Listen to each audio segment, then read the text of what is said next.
இந்த உலகத்துக்கு செய்தி சொன்னவர் என் இயேசு மாத்திரமே. தெளிவான சத்தியத்தை போதித்தது என் இயேசு மாத்திரமே. அநேக முஸ்லிம் நண்பர்கள் எனக்கு உண்டு. அநேக முஸ்லிம் மௌலானாக்கள் எனக்கு தெரியும். அநேக மௌலிகளோடு உட்கார்ந்து நான் பேசியிருக்கிறேன். அவருடைய காரியங்களை புரிந்து கொண்டு அவர்களுக்கு கிறிஸ்துவை சொல்வதற்கு கர்த்தர் எனக்கு உதவி செய்திருக்கிறார். ஆகையினால் தைரியமாக சொல்வேன். ஏனென்றால் அவர்கள் மோசே சொன்ன ஒரு வார்த்தையை பிடித்துக் கொண்டார்கள். எவனுக்கு இறங்க சித்தமாயிருக்கிறீரோ அவனுக்கு இறங்குகிறீர், எனக்கு எவனுக்கு இரக்கம் பாராட்ட சித்தமாயிருக்கிறதோ அவனுக்கு இரக்கம் பாராட்டு. அது அவன் கையில இல்லை. ஆகினால நான் நரகத்துக்கு போவனா மோட்சத்துக்கு போவனா என்பது எனக்கு தெரியாது என்று சொல்லுகிற அவர்களுக்கு ஒரே ஒரு காரியம் உண்டு. என்ன? ஹோலி வார், ஜிஹாத் என்று சொல்லப்படுகிற அந்த பரிசுத்த யுத்தம் என்று அவர்கள் சொல்கிறார்களே, அதாவது இஸ்லாமுக்கு விரோதமாக எழும்புகிறவனை அழித்தால் உனக்கு நேர பரலோகத்தில் இடம் உண்டு.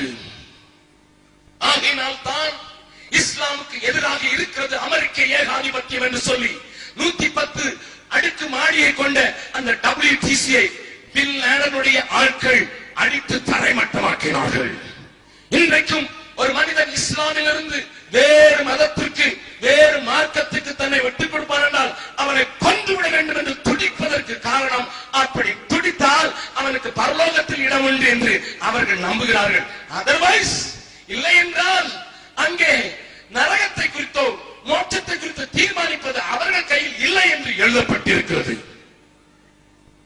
முகமது நபியினுடைய அவர்கள் முகமது நபி என்று சொல்கிறார்களே, அவர்களுடைய மகளாகிய பாத்திமா அவரை கேட்கிறார், அப்பா சிக்கப்படும் வழி எனக்கு சொல்லுங்கள் என்று, எனக்கு ரட்சிப்பை பற்றி சொல்லுங்கள் என்று.